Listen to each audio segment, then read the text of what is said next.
All right, let's get to Bill and Ted's Bogus Journey, which came out in 1991, directed by Peter Hewitt. Once again, stars Keanu Reeves and Alex Winter, as well as William Sadler, Josh Ackland, Pam Grier, George Carlin. And the synopsis is a tyrant from the future creates evil android doubles of Bill and Ted and sends them back to eliminate the originals. This was the first time watch for me. I think first off, I don't know if there are many people, if any, who consider anything but the first to be the best of the franchise.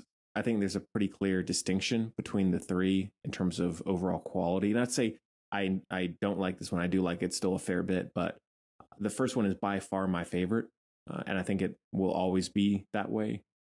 But this one was a first time watch. Didn't really know anything about the story. It was just, hey, more Bill and Ted. Great, I'm there. Overall, I think the movie is solid. The director is different. And one big thing that I mentioned a little while ago is the pacing of the movie is a big issue for me. I find it's still only about 90 minutes, but it feels more like two. And I think there are parts that really flow by perfectly and are great and just speedy, quick, light, easy to get through. And then there are other parts in the story. I don't know if that's a script issue, editing, direction, I don't know. But there are parts of the movie where I'm like, all right, where is this going?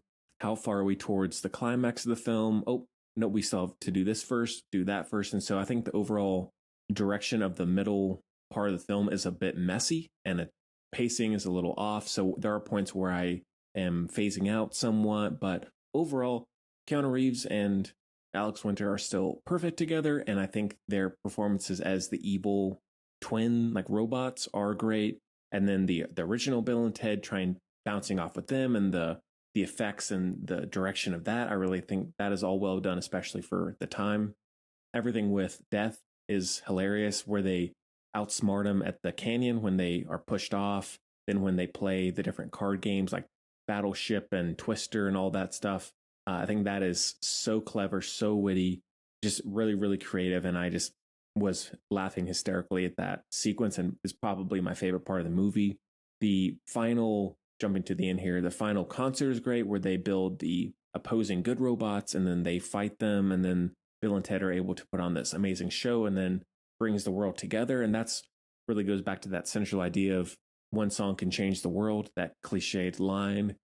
I like the Wild Stallions band name and I like their struggles at the beginning where they are really bad and the instructor or advisor is like, you have to learn how to play better. And then that really jumpstarts the rest of the film and them trying to figure out how to do it. And then they go forward in time and come back and blah, blah, blah. So all the fantastical sci-fi stuff is pretty silly, but I mean, the whole movie's silly. So I don't really have a problem with that.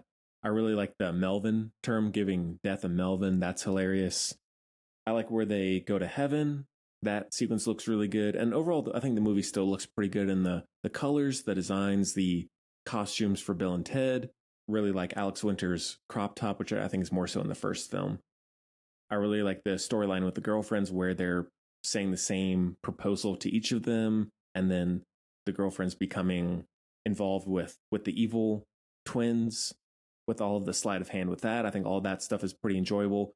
Overall, I think that the comedy is still solid. I've still found the movie to be funny, but it is a pretty, not major, but clear drop off from the first. I find the first one to be way more consistently funny than this one, but there are still tons of laugh out loud jokes, great performances, great deliveries, great writing, but there are parts of the film that do dip a little bit with that become a little more dry, flatter than I would like, but it's not a huge deal. There is one thing in all of these movies where Bill and Ted seem to have this obsession with their moms, and there's this kind of, I don't know if I want to say Oedipus complex, maybe that's going too far, but it is something that is noticeable in all three, more so the first two, where there is this kind of sexualizing of their mom and all that, and it's a little weird, but I'm not going to harp too much on it. It's just a silly comedy movie and is what it is, but that is something that struck me in all three of these films where I don't think it really needed to be there, but whatever. So I feel like there's not a whole lot of other things, big standout things to really say about it because it is tonally, stylistically, character-wise the same as the first, but just a bit of a step down. One I still can easily go back and rewatch and enjoy. It's not one I'm like, oh, that was a disappointment. it's lame, it's not as good as the first, so it sucks. I'm not like that. It's just it is still a solid comedy, just not as good as the first. But I don't think there ever will be one like it. Just excellent adventure is right time, right place, right cast, right crew, right style, and it's just one of those that was a perfect culmination of all the things that it had, and you can't really redo that through force. Very worth watching if you haven't seen anything but the first, or if you are curious about this one. I don't know if some people really hate on the movie or not. I think maybe some people are lukewarm, which I get, but I still really found it charming and feel good, and I just love Bill and Ted as characters and the actors as well.